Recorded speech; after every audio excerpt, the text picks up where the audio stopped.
প্রিয় শিক্ষার্থীবৃন্দ, আশা করি স্বাস্থ্যবিধি মেনে সবাই ভালো আছো। জীবনযুদ্ধের প্রশিক্ষণের প্রত্যেকটি ঘটনাকেই প্রশিক্ষণের অংশ মনে করা যায়। কলেজের ক্লাসবিহীন অবস্থায় বৈশ্বিক মহামারীর কারণে অনলাইন ক্লাসের ব্যবস্থা, যদি আমরা শেখানো এই অনলাইন ক্লাসের মাধ্যমে রপ্ত করতে পারি, তাহলে যে কোনো প্রতিকূল পরিবেশে আমরা আমাদের শিক্ষা ব্যবস্থাকে চালিয়ে যেতে পারব। আমরা বিশ্বের প্রতিযোগিতার দরবারে এক ধাপ এগিয়ে যাব। তবে হ্যাঁ শিক্ষার্থীরা, যদি অনলাইন ক্লাসের মাধ্যমে আমরা সর্বোচ্চ পরিমাণ অ্যাচিভমেন্ট পেতে চাই, তাহলে অবশ্যই ক্লাসের রুটিন দেখে ক্লাসের পূর্বে বিষয়গুলোকে একটু চোখ বেলিয়ে নিতে হবে। ক্লাসের শুরুতেই খাতা কলম পুস্তক নিয়ে বসতে হবে, তবেই ক্লাস থেকে সর্বোচ্চ পরিমাণ অ্যাচিভমেন্ট পাওয়া সম্ভব। আজকে আমাদের বিষয়বস্তু বলার আগে আমি আমার পরিচয় দিয়ে দিচ্ছি। আমি মোহাম্মদ শামসুল আলম সাগর, সহকারী অধ্যাপক, পদার্থবিজ্ঞান বিভাগ, গুরুদ্বারা সরকারি কলেজ, কিশোরগঞ্জ। তোমাদের সাথে শুরু করতে যাচ্ছি পদার্থবিজ্ঞান প্রথম পত্র, দ্বাদশ শ্রেণীর সিলেবাসের অন্তর্ভুক্ত 10ম অধ্যায় আদর্শ গ্যাস ও গ্যাসের গতিতত্ত্ব। এই বিষয় নিয়ে চলো আমরা পড়াশোনা শুরু করি। প্রথমে কথা, আদর্শ গ্যাস কাকে বলে?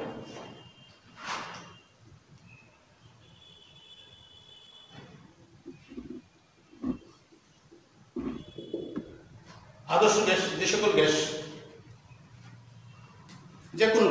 যে কোনো তাপমাত্রায় গ্যাসের সূত্রসমূহ, বিশেষ করে বয়েল-চার্লস এর সূত্র মেনে চলে, অ্যাভোগাড্রো সূত্র মেনে চলে, তাদেরকে বলা হয় আদর্শ গ্যাস। তবে পৃথিবীতে যত গ্যাস আছে আমাদের জানা সকল গ্যাসই বাস্তব গ্যাস, কারণ কেউই স্বাভাবিক তাপমাত্রায় চাপে এই বয়েলের সূত্রসমূহ, গ্যাসের সূত্রসমূহ মেনে চলে না। তাহলে আদর্শ গ্যাস এর বৈশিষ্ট্যসমূহ কেমন হবে, যা প্রকৃতিতে আমরা দেখি না? তো আদর্শ গ্যাসের বৈশিষ্ট্যের মধ্যে একটা বৈশিষ্ট্য, প্রথম কথা, যে আদর্শ গ্যাসসমূহ P=NRT সমীকরণ মেনে চলে।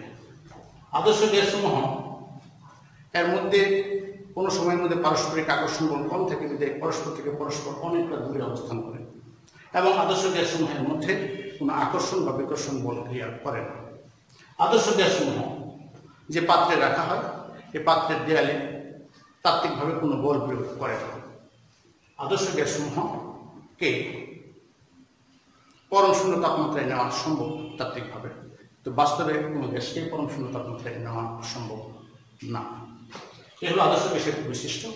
এছাড়া আদর্শ গ্যাসের আরেকটা বিশেষ বৈশিষ্ট্য, তাপমাত্রা যদি স্থির রাখা হয়, তবে আদর্শ গ্যাসের আয়তনের পরিবর্তনের কারণে অন্তঃস্থ শক্তির কোনো পরিবর্তন হয় না।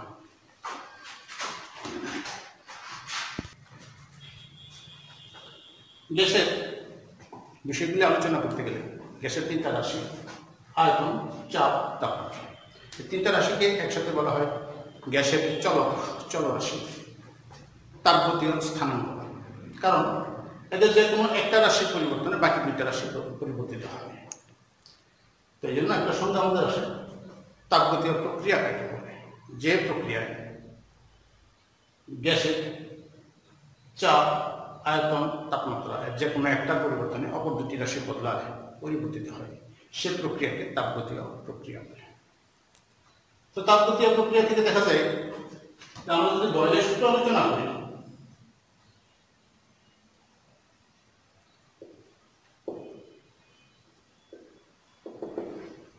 বিজ্ঞানী রবার্ট বয়েল তাপমাত্রা একটি স্থির রেখে নির্দিষ্ট পরিমাণ গ্যাস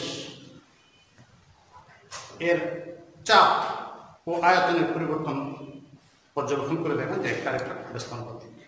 এবং এই সূত্রটা তোমরা অনেকেই কেমিস্ট্রিতে হয়তো দেখে আসবে। নির্দিষ্ট পরিমাণ বয়েলের সূত্রের বিবৃতিতে মোটামুটি এরকম হবে, নির্দিষ্ট পরিমাণ গ্যাসের তাপমাত্রা স্থির থাকলে আয়তন ও চাপের ব্যস্তানুপাতে পরিবর্তিত হয়। এখান থেকে যদি আমরা আসি,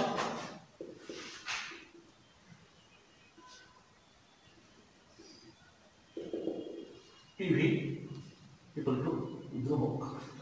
যদি এখান থেকে আমরা আবার আসি,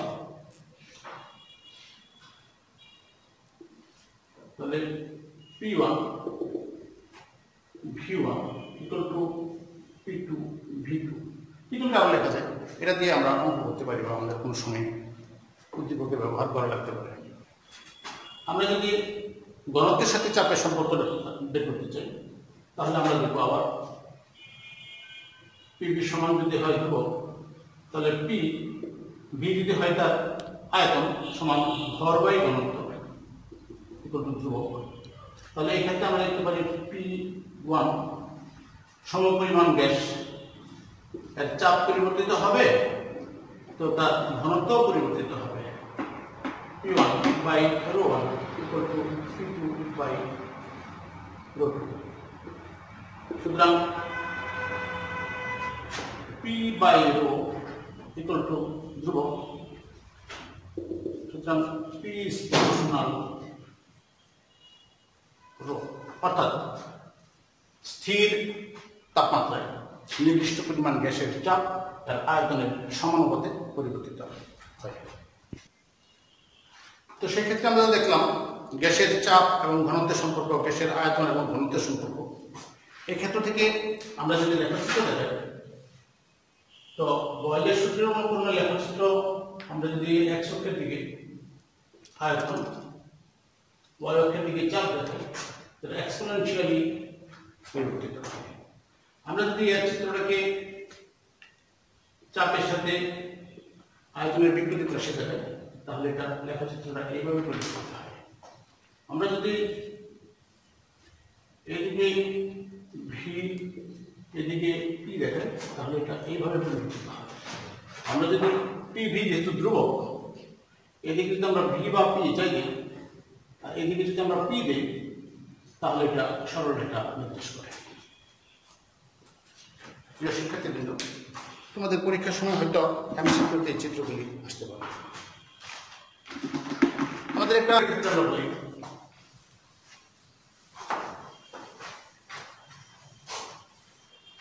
যদি একটা বেলুনের মধ্যে আমরা বললাম যে নির্দিষ্ট পরিমাণ গ্যাস নেওয়া হয় আর এই গ্যাস নেওয়ার পরে তার যদি আয়তন বাড়িয়ে দেওয়া হয় তাহলে চাপ কমে যাবে, আয়তন কমায় দেওয়া হয় চাপ বেড়ে যাবে। এর প্রকৃষ্ট একটা উদাহরণ ইনজেকশনের সিরিঞ্জ। এর এক প্রান্তে যদি আঙুল দিয়ে চেপে ধরে অপর প্রান্ত দিয়ে আমরা পিস্টন দিয়ে চাপ দিতে থাকি তো এর আয়তন যতই আমি কমাইতে থাকবো ভিতরের চাপ ততই বাড়তে থাকবে। আমরা যদি একটা জলাশয় কল্পনা করি যে এর নিচে একটা বুদবুদ অথবা একটা বেলুন ছেড়ে দেওয়া হলো, তো এখানকার বুদবুদের আয়তন যদি হয় V তো এই বুদবুদটা যত উপরের দিকে যেতে থাকবে তার আয়তন ততই প্রসারিত হতে থাকবে এবং এখানে আসলে আয়তন হয়তো অনেকটা বেড়ে যাবে। যদি বলে দেয় যে উপরে ওঠার পরে তার আয়তন 3 গুণ হয়ে যাবে তাহলে কেন? প্রশ্ন হলো নিচে আর উপরের মধ্যে আয়তনের পার্থক্য হওয়ার কারণ কি? তাপমাত্রা যদি একই ধরা হয় তাহলে উপরে শুধুই বায়ুমণ্ডলের চাপ এই বুদবুদের উপরে আর জলাশয়ের তলদেশে বায়ুমণ্ডলের চাপ প্লাস তার উপরে যে পরিমাণ পানি আছে তার দ্বারা সৃষ্ট S ρg পরিমাণ চাপ। এর কারণে এখানে চাপ বেশি তো এখানকার আয়তন কম, উপরের দিকে চাপ কম তো আয়তন বেশি। এটা দিয়ে যদি পানি হয় তার গভীরতা বের করা যাবে, পানির বিশুদ্ধতা বের করা যাবে। পরবর্তীতে গাণিতিক অংশে ইনশাআল্লাহ আমরা এই বিষয়গুলো সলভ করব। চার্লসের সূত্র পড়ার আগে একটা বিষয় বলা দরকার। বিজ্ঞানী চার্লস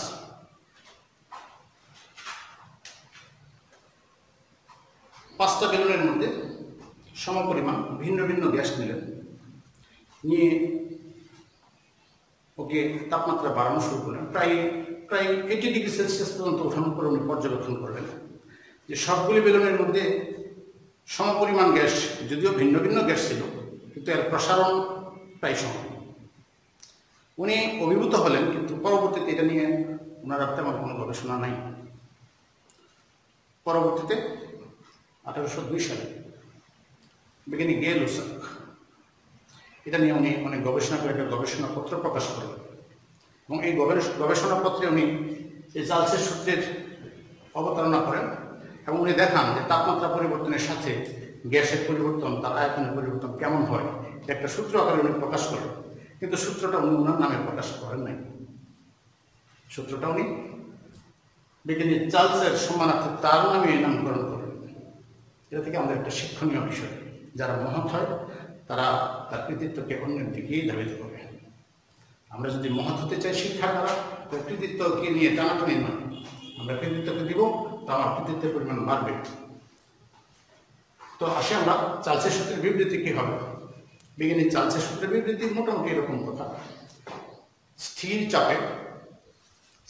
চাপে নির্দিষ্ট পরিমাণ গ্যাসের আয়তন তাপমাত্রা বৃদ্ধি করলে এর প্রতি ডিগ্রি সেলসিয়াস তাপমাত্রা বৃদ্ধির সঙ্গে সঙ্গে উহার আয়তন 0 ডিগ্রি সেলসিয়াস তাপমাত্রায় যে আয়তন থাকবে তার চেয়েও 1/273 অংশ হারে বৃদ্ধি পাবে। যদি তাপমাত্রা হ্রাস করা হয় তাহলে সেটা হ্রাস পাবে। আমরা যদি গাণিতিকভাবে দেখাই, দেখো, মনে করলাম আমরা ধরি 0 ডিগ্রি সেলসিয়াসে কোনো গ্যাসের আয়তন, নির্দিষ্ট পরিমাণ গ্যাসের আয়তন V0, তাহলে 1 ডিগ্রি সেলসিয়াসে এর আয়তন গে-দোসকের উদ্ভাবিত চার্লসের সূত্র মতে হবে V0 প্লাস V0 এর চেয়ে আর একটু বেশি হবে। তো কতটুকু বেশি হবে? V0 এর 1/273। যদি আমরা তাপমাত্রা 2 ডিগ্রি সেলসিয়াসে নিয়ে যাই এই গ্যাসটুকুকে, তাহলে ওই পরিমাণ গ্যাসের আয়তন চেঞ্জ হয়ে যাবে। কতটুকু হবে? V0 এর 2/273। অনুরূপভাবে যদি আমরা এটাকে থিটা ডিগ্রিতে নিয়ে যাই, থিটা যা হতে পারে, যে কোনোটাই হতে পারে, তাহলে V থিটা ইকুয়াল টু হবে V0 প্লাস V0 এর থিটা বাই 273। এটা কিন্তু আমরা এইভাবে লিখি, ছোট্ট গাণিতিক ট্রিটমেন্ট, তাহলে হবে থিটা বাই 273 বা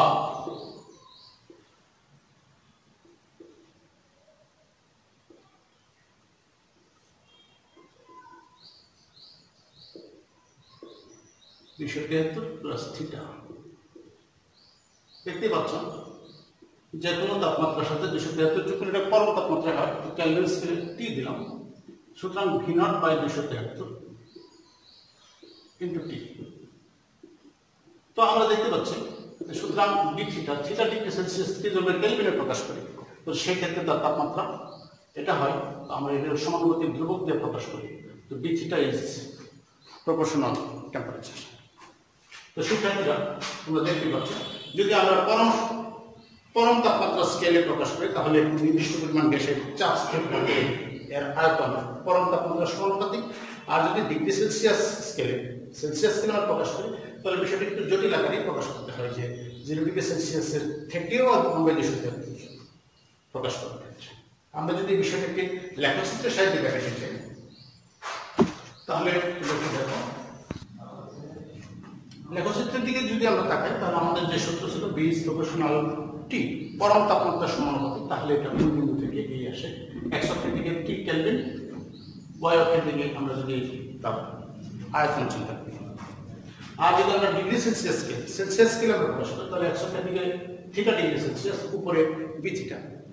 লেখচিত্রটা এমন হবে। এবং এখান থেকে একটা তাৎপর্যপূর্ণ বিষয় তোমরা লক্ষ্য করো, যে এটুকু হওয়া মানে কি, 0 ডিগ্রি সেলসিয়াসে তার আয়তন 0 নয়। যদি আয়তনকে 0 করতে চাই, তাহলে তাকে আরো কিছু দিকে বদলিত করলে এখানে আসে, যেটার মান গবেষণা থেকে দেখা যায় -270 ডিগ্রি সেলসিয়াস। এবং এই তাপমাত্রাটাকে বলা হয় পরম শূন্য তাপমাত্রা। আমরা যদি একটু গাণিতিকভাবে আসি, তাহলে আমরা বলছিলাম যে 1 ডিগ্রি সেলসিয়াসে তার আয়তন V1 যদি আমরা বিবেচনা করি, V0 প্লাস V0 এর 1/273, তাহলে -1 ডিগ্রি সেলসিয়াস এ তার আয়তন হবে V1 prime equal to V0 minus V0 এর 1/273। আচ্ছা, যদি আমরা এটা 273 মাইনাসে নেই, তাহলে এর আয়তন হবে V থিটাই ধরলাম V0 মাইনাস V0 এর 273 বাই 273, 0, অর্থাৎ -273 ডিগ্রি সেলসিয়াস তাপমাত্রায় কোন গ্যাসের আয়তন 0 হয়ে যায়। মাইনাস না হয় 273 না হয় -274, অর্থাৎ 273 এর চেয়ে বেশি হয়, তাহলে এটা তাত্ত্বিকভাবে হিসাব করলে তোমরা দেখো এটা আয়তন ঋণাত্মক হয়ে যায়। বাস্তবে তো কোনো বস্তুর আয়তন ঋণাত্মক হওয়া সম্ভব না। বিধায় গ্যাসের, আদর্শ গ্যাসের, যারা বয়লের সূত্র বা তালচের সূত্র মেনে চলে, তো আদর্শ গ্যাসের তাপমাত্রা সর্বনিম্ন -273°C হওয়া সম্ভব তাত্ত্বিকভাবে, এর নিচে হওয়া সম্ভব নয়। এখান থেকে তোমাদের জন্য একটা অনুধাবনমূলক প্রশ্ন, যে কোনো গ্যাসের তাপমাত্রা -273°C চেয়ে নিচে হওয়া সম্ভব নয় কেন? পরম শূন্য তাপমাত্রা বলতে কি বোঝায়? ইত্যাদি ধরনের প্রশ্ন এখান থেকে সৃষ্টি হয়েছে। প্রিয় শিক্ষার্থীবৃন্দ, এ পর্যন্ত আমাদের কথা তোমরা যদি বুঝে থাকো জনাব, তাহলে আমরা এই কথাই বলছি যে নির্দিষ্ট পরিমাণ গ্যাস, যেই গ্যাসে হোক না কেন, যে নির্দিষ্ট পরিমাণ গ্যাস এর চাপ স্থির রেখে তাপমাত্রা যদি বৃদ্ধি করা হয় তাহলে আয়তনও বৃদ্ধি পায়। তাপমাত্রা বৃদ্ধি করলে আয়তন বৃদ্ধি পায়, তাপমাত্রা হ্রাস করলে আয়তন হ্রাস পায়। তাহলে প্রশ্ন, যদি দুইটা বাচ্চা দুইটা বেলুনে 2 রকমের সমপরিমাণ গ্যাস দিল, অথবা একই রকমের সমপরিমাণ গ্যাস দিল, বেলুন পূর্ণ, একটা বাচ্চা বেলুনটিকে ভালো রাখার জন্য সে তার ফ্রিজের মধ্যে রেখে দিল, আরেক বাচ্চা তার বেলুনটাকে ভালো রাখার জন্য রোদে রেখে দিল। ঘন্টা 2 পরে দুইটা বেলুন যদি আনা হয়, তো বেলুনের অবস্থা, দুইটার অবস্থা কেমন হবে, কেন হবে? আমরা আশা করি তোমরা এই প্রশ্নের উত্তর বুঝেছ এবং এটা তৈরি করবো। তোমাদের বাড়ির কাজের মধ্যে আরেকটা প্রশ্ন লিখে নাও। প্রকৃতির সকল গ্যাসই তো বাস্তব গ্যাস, তবে উচ্চ তাপমাত্রায় নিম্ন চাপে সকল বাস্তব গ্যাসই আদর্শ গ্যাসের ন্যায় আচরণ করে কেন? আশা করি তোমরা উত্তরগুলি কমেন্ট বক্সে জানিয়ে দেবে। আমরা পরবর্তী ক্লাসে দেখতে পেলে তোমাদেরকে উল্লেখ করবো, যা তোমাদের ভালো লাগবে। আমরা এরপর আসি চাপীয় সূত্র, প্রেসার ল।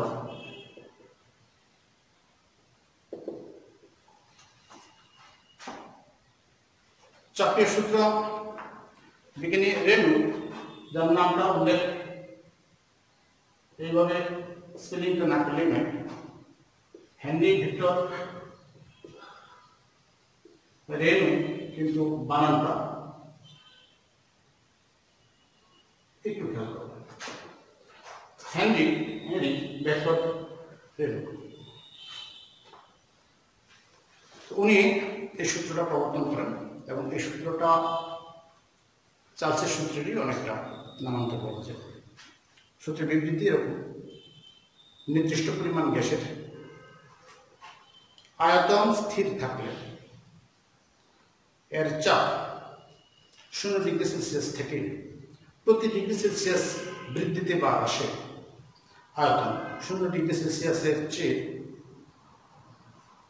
1/273 হারে বৃদ্ধি বা হ্রাস পাবে। অর্থাৎ তাপমাত্রা প্রতি °C বাড়বে, তো 0°C তাপমাত্রায় তার যে চাপ হবে তার চেয়ে প্রতি ডিগ্রি 1 ডিগ্রি বাড়ার জন্য 1/273 যোগ হবে, 2 ডিগ্রি হলে 2/273 যোগ হবে। আমরা এইভাবে যে 0°C এর তার চাপ যদি আমরা বলি P0, তাহলে 1°C এর চাপ ওই গ্যাসের P1 বলি, তাহলে P1 সমান P0 প্লাস P0 এর 1/273।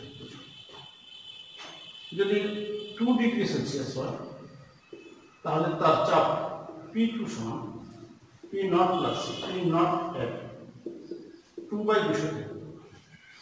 অনুরূপভাবে আমরা যদি যাই θ°C, দ্যাট মিনস যে কোনো সংখ্যাই হতে পারে, তাহলে এখানে চাপ হবে Pθ সমান P0 প্লাস P0 এর θ/273,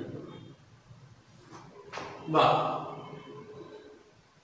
Pθ সমান P0, আমরা পূর্বের মতো চার্লসের মতো যদি আমরা লিখি, চার্লসের সূত্র প্রবর্তনের যেভাবে করেছিলাম,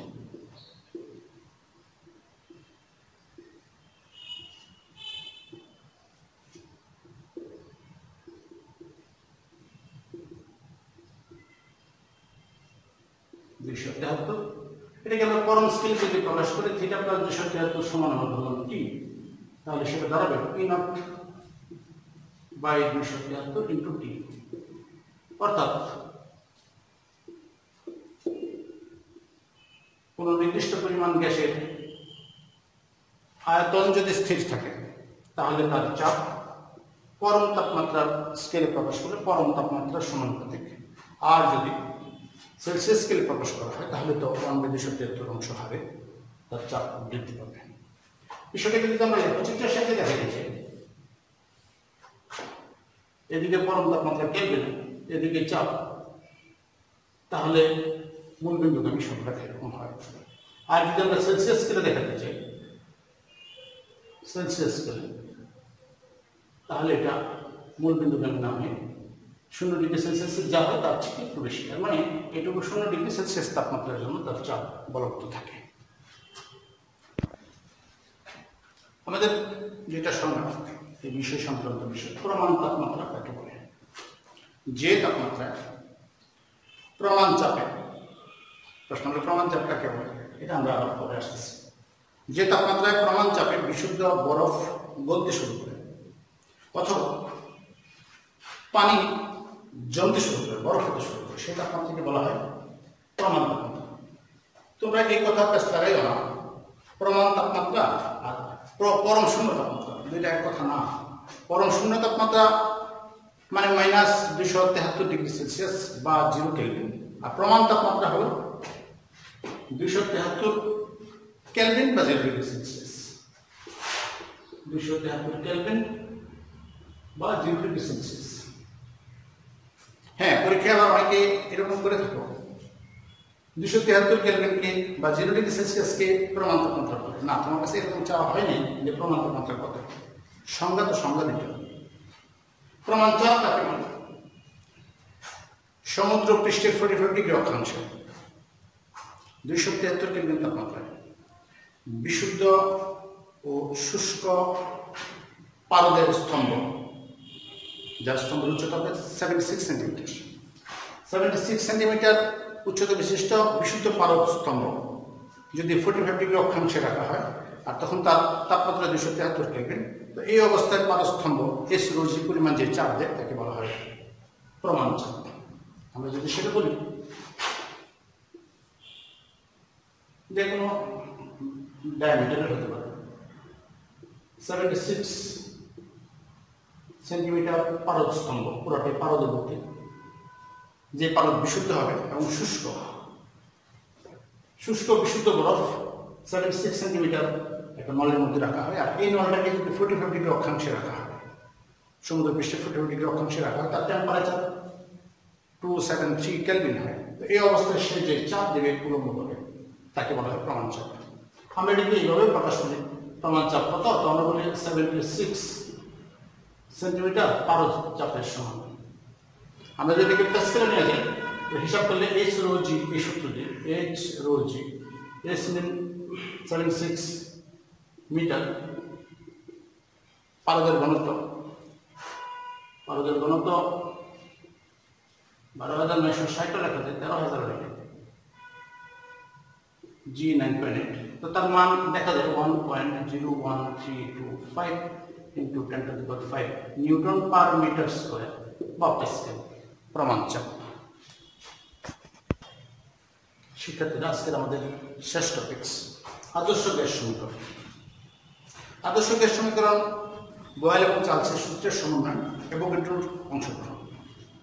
বয়েলের সূত্র অনুসারে আমরা জানি, যদি তাপমাত্রা স্থির থাকে তাহলে নির্দিষ্ট পরিমাণ গ্যাসের আয়তন চাপের ব্যস্ত অনুপাতে পরিবর্তিত হয়, এবং চার্লসের সূত্র থেকে আমরা লিখতে পারি নির্দিষ্ট পরিমাণ গ্যাস এর যদি চাপ স্থির থাকে তাহলে আয়তন পরম তাপমাত্রার সমানুপাতিক, যেটাকে এক সমন্বয় করে লেখা যায়,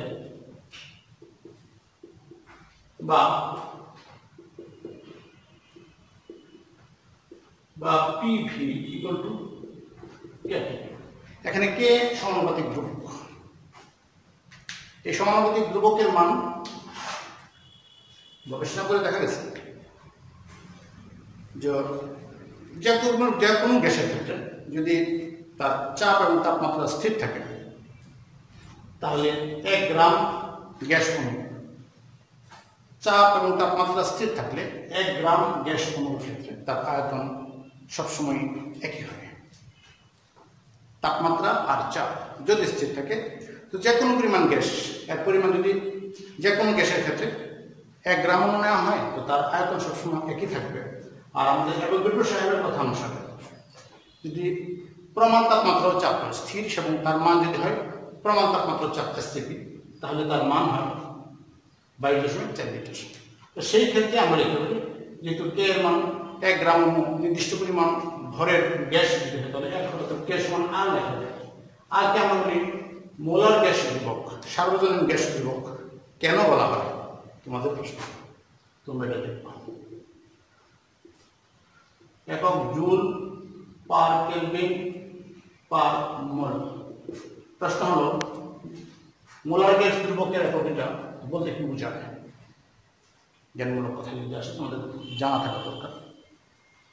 এটার একক থেকেই সংজ্ঞা বানানো যায়। আমরা জানি গ্যাসের আয়তন যদি প্রসারিত হয় কাজ হয়, যদি সংকুচিত হয় তাহলেও কাজ হয়।